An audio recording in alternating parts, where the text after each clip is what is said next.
Now, as you may recall, when I mentioned in my review of the second Transformers film, Revenge of the Fallen, I couldn't defend that film because of the hate it got. Now I'm going to talk about the fourth film, Age of Extinction. But does it really deserve the hate after it's been almost a decade since it came out? Well, next year will mark a decade. Or am I just going to have to prove to everyone that their heads are just full of scrap mail?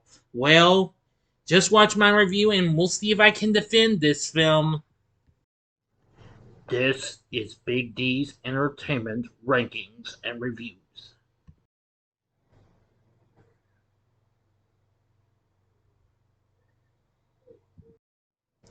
So, greetings, my fellow YouTubers, and welcome to Big D's Entertainment Rankings and Reviews. My name is Dual, better known to as the Big D, and this time around I bring to you a review of the 2014 sci-fi action flick Transformers: Age of Extinction, released by Paramount, based on Hasbro's Transformers toy line, the fourth installment of the Transformers live-action film series, once again directed by Michael Bay, with a story by Aaron Kruger. The film stars an entirely different human cast. No one from the original, the human cast from the previous three films return. It has a new human cast and many new Transformers, including the Dinobots. The cast includes Mark Wahlberg, Stanley Tucci, Kelsey Grammer, Nicola Peltz, Jack Reynor, Sophia Myles, Bingbing Li, Titus Welliver, and T.J. Miller. This film was released in June of 2014. Now, it came to the US on the 27th, and a week before that in Hong Kong. Unfortunately, the film got a whole load of negative reviews, just like Revenge of the Fallen did. But I'll get to that in a little bit, though. But still, it became a big hit, though. So I'll get on to the story, but first, if you haven't seen my reviews of the first three Transformers films, I advise you to click on that card there so you can go to the playlist so you can catch what you might have missed or see them again if you'd like.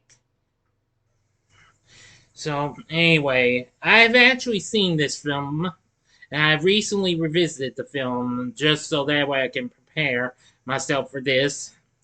Won't be revisiting the fifth film though, but I'm still going to review it. Okay, let's get on with it. 65 million years ago, an alien race known as the Creators used devices called seeds to cover Earth with a metallic alloy called transformium, wiping out the dinosaurs in the process. In the present day, geologist Darcy Tyrrell excavates the transformium for KSI Industries, who use it to build transformer drones.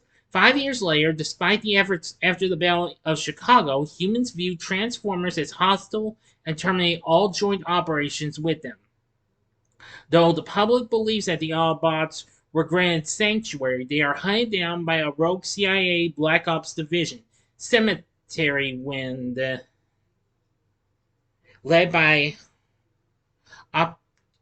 opportunistic rogue intelligence operative Harold Anger, who believes that all Transformers are dangerous and must be destroyed. Lockdown, a Cybertronian assassin and bounty hunter working for the Creators, is tasked to find Optimus Prime, and in exchange, he gives Anger a seat if his division manages to capture Optimus, and Lockdown locates and kills Ratchet when he refuses to give up Optimus's location.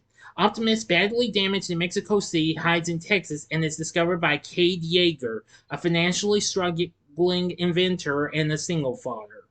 While his teenage daughter Tessa and business partner Lucas Flannery encourage him to turn Optimus over to the authorities, Cade instead fixes Prime. Still skeptical of him, Lucas alerts the authorities, and James Savoy, Anger's field commanding operative, attacks the Yeager farm, but Optimus and Tessa's secret boyfriend, Irish rally car driver Shane Dyson, rescue the family.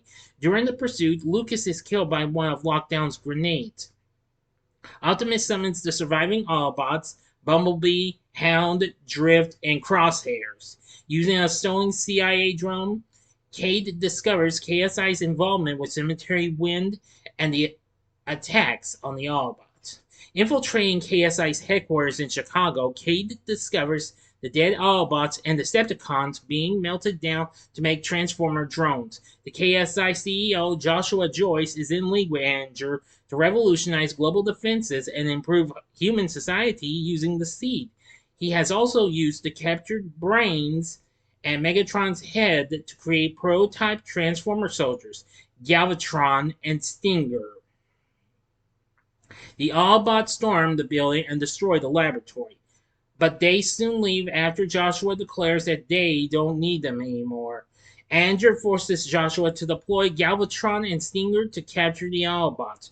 During the battle, Galvatron's behavior becomes slightly erratic. As Galvatron battles Optimus, it gets anonymously freed and from control. Excuse me. Suddenly, Lockdown arrives and abducts both Optimus and Tessa while Galvatron retreats.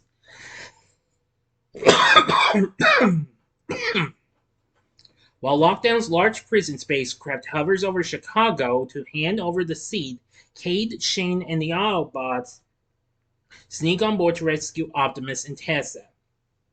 They hijack a smaller ship containing other Transformers called the Dinobots just before Lockdown leaves Earth.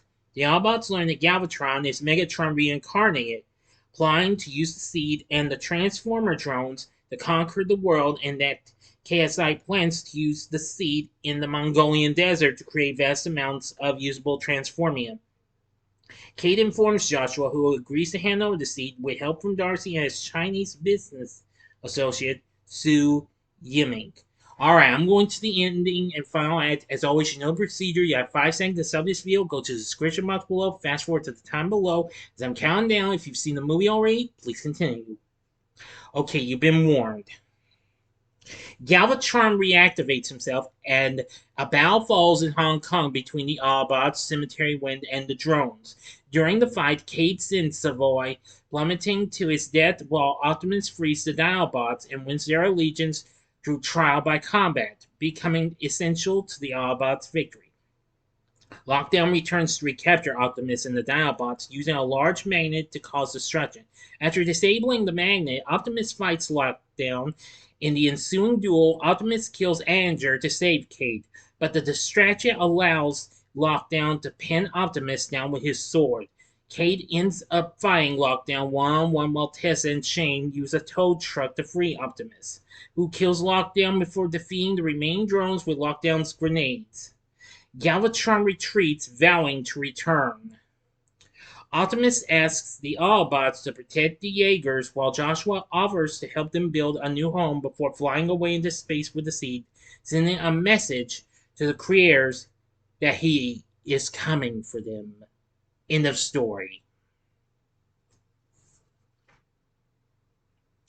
So what did I think of Transformers Age of Extinction? Well, I'm going to say it's, reasonable and what have you. It's not the best of the Transformers films by any means. So anyway, despite the film got a ton of hate, and currently is one of the lowest films along with the next film, it sits at a measly 17% on Rotten Tomatoes, saying, with the fourth installment in Michael Bay's blockbuster franchise, nothing is in the skies. Fans of loud, effects-driven action will find satisfaction, and all others need not apply. Richard Roper was not impressed with it either, saying the longer the movie goes on, the less interesting it becomes. It just wears you down. As we were finally reaching the 165-minute mark, all that noise and fury was about as exciting as the special effects in an Ed Wood movie. Peter Travers of Rolling Stone yet again gives it 0 stars, calling it the worst and most worthless Transformers movie yet. The New York Post says this series was never good, but it was once fun, or at least flashy. Now that its gears have gone rusty, it's time for an Alien vs. Predator style rethink. Well, I'm understanding. Yeah, critics were not too thrilled with it because of its runtime. Yeah, that is kind of one of my complaints. The film is over 2.5 hours. This is longer than the other films. At 165 minutes, it could have used just a wee bit of trimming in the runtime and what have you. Well, the screenplay, well, I will say I'm mixed on that. It was good and not so good. So to me, the film's screenplay was kind of a mixed bag and what have you. I appreciate them trying to do their best with a new cast and even with the voice and what have you. We have Mark Wahlberg playing Kate Yeager. He's not too bad. Kelsey Grammer plays Anger. He also got nominated for a Razzie and won that. And so did Michael Bay for Worst Director. It was nominated for Worst Movie, but lost that, and several others.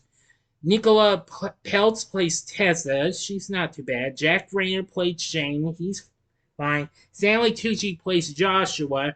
And he's alright of a villain. And Sophia Myles plays Darcy. And Lee Bingbing plays Sue. Sue Yuming, that is. And Titus Welliver plays Savoy. T.J. Miller plays Lucas Flannery, Kate's employee and best friend mechanic.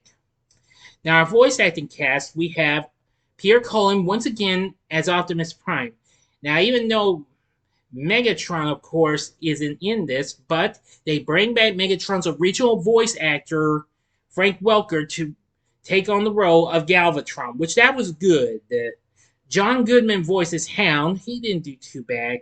Ken Watanabe voices Drift. Pretty good. Robert Foxworth returns as Ratchet. We have John DiMaggio voicing Crosshairs. Mark Ryan voices Lockdown. And Reno Wilson once again voices Brains. So the cast isn't too bad. But anyway, it did have some pretty good action sequences and what have you. And they did bring back Steve Jablonsky to do the score, which was good. And with additional music from the band Imagine Dragons, which that was pretty good too. And especially we have the Dinobots, which by the way, that's another negative I have with this film. We don't get to see them until about the last 30 minutes of this film before the movie's officially over with. I can't understand why the hell they would do that. Hey, I like the Dinobots even in the animated series, which I hadn't seen for years until I got Shout Factory's complete series of the original series. The designs are okay and what have you, but I still kind of like the way they look in the original animated series, though. But hey, I appreciate them trying their extreme best, though. Nevertheless, despite the film got dissed and what have you, it still reached over $1 billion worldwide, just like the last film did. But that's all I'm gonna say. I can't really defend Age of Extinction like I did with Revenge of the Fallen, so sorry. But would I recommend it? Well, yes and no. The yes would be only if you are a hardcore completionist or a Transformers fan, then give it a one-time watch. But if not, avoid it. So, like Revenge of the Fallen, my recommend is a draw between give it a one-time watch or avoid it. So anyway, Transformers Age of Extinction, it's fine. It has its flaws and what have you. It has a pretty decent cast and but it does have a good score though. It's just that we should have seen more of the Dinobots, and the movie could use just a wee bit of trimming. And like I said, I'm just 50-50 mixed on the storyline. So anyway, what did you think of Transformers Age of Extinction? Let me know in the comments section below. If you like this video, click the like button, subscribe, and be a part of the Big D Nation. Join me next time when I bring to you a review of the other film that got dissed hard, and that's The Last Night. So I hope you enjoyed this, and if you did, check out my reviews for some of these other films. In the upper left-hand corner is my review of the film, the second Fast and the Furious film that I know a lot of people may not have liked much, and that was Too Fast, Too Furious. The upper right-hand corner is my review of another film, that franchise that might not have gotten much love and what have you, and that was the fourth film, Fast and Furious. Or if you like another Hasbro flick, go to the bottom left-hand corner and see my spoiler-free review of Snake Eyes, G.I. Joe Origins film. which came out a couple of years ago. In the bottom right-hand corner is the button you can click to subscribe. If you like rankings and reviews on movies, TV, music, video games, etc., then I'm your guy. Thanks for watching. Until next time, I'm the Big D saying, see ya.